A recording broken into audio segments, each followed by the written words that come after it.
ആശുറാഇന്റെ ദിവസത്തിൽ പ്രധാനമായി ചെയ്യേണ്ടതാണ് ഇഹ്യാഉ ലൈലതിഹി, ആ രാത്രിയെ സജീവമാക്കുക എന്നത്. ആ രാത്രിയെ ആരാധനകളാൽ സജീവമാക്കൽ. ഫഹുവ മിൻ അഅ്ളമി മാ ഹസ്സ അലൈഹി ശാരിഉ,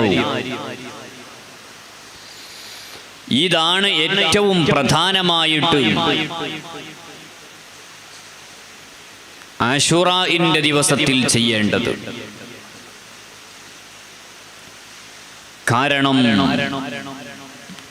ലിമാ ഫീഹാ മിനൽ ഇംദാദാത്തിർ റബ്ബാനിയ്യ,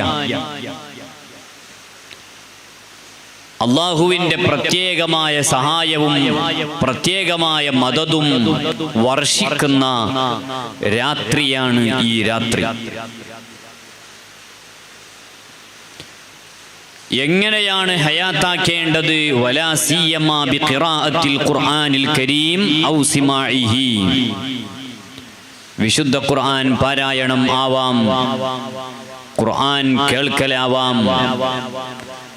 വബിമാ വറദ മിനൽ അദ്ഇയതി വൽ അദ്കാരി, അതുപോലെ തന്നെ പ്രാർത്ഥനകൾ, ദിക്റുകൾ തുടങ്ങിയിട്ടുള്ള കാര്യങ്ങൾ ഇന്നത്തെ രാത്രിയിൽ നാളത്തെ പകലിൽ ചൊല്ലണം എന്ന് മഹാന്മാരായ അഇമ്മത്ത് രേഖപ്പെടുത്തിയിട്ടുള്ള ആ ദിക്റുകൾ ചൊല്ലുക, ഖുർആൻ പാരായണം അധികരിപ്പിക്കുക തുടങ്ങിയിട്ടുള്ള കാര്യങ്ങൾ കൊണ്ടെല്ലാം ആശുറാഇന്റെ രാത്രിയെ സജീവമാക്കണം എന്ന് പണ്ഡിതന്മാർ പഠിപ്പിച്ചിട്ടുണ്ട്.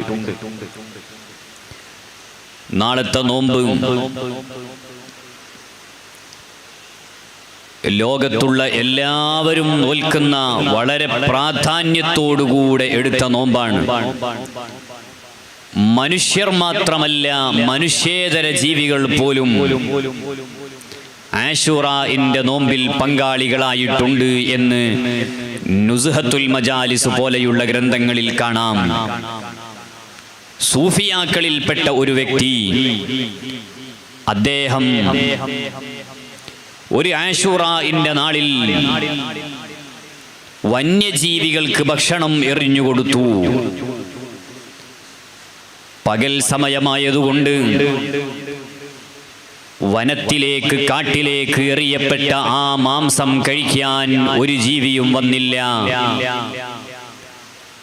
അങ്ങനെ സൂര്യൻ അസ്തമിക്കാറായപ്പോൾ ആ എറിയപ്പെട്ട മാംസത്തിന്റെ ചാരത്ത് വന്നിട്ട് ആ നാക്കാലികൾ, ആ വന്യജീവികൾ ആകാശത്തേക്ക് തല ഉയർത്തി ഇങ്ങനെ നിൽക്കുകയാണ്.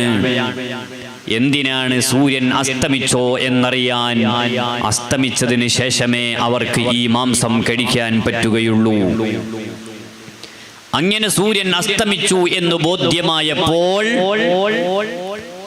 ആ വന്യജീവികൾ രാവിലെ എറിയപ്പെട്ട മാംസം എടുത്തു കഴിച്ചു എന്ന് ഇബ്നു റജബിനെ പോലെയുള്ള പണ്ഡിതന്മാർ രേഖപ്പെടുത്തിയിട്ടുണ്ട്.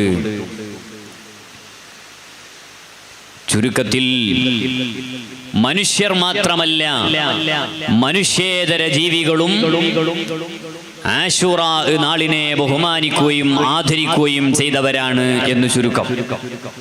അല്ലാഹു റബ്ബുൽ ഇസ്സത്ത് ഈ രാത്രി കൊണ്ടും നാളത്തെ പകലുകൊണ്ടും വിജയിക്കുന്ന മുഅ്മിനീങ്ങളിൽ നമ്മയും നമ്മുടെ മാതാപിതാക്കൾ, ഉസ്താദുമാര്, ബന്ധുമിത്രാദികൾ എല്ലാവരെയും അല്ലാഹു ഉൾപ്പെടുത്തി അനുഗ്രഹിക്കുമാറാവട്ടെ.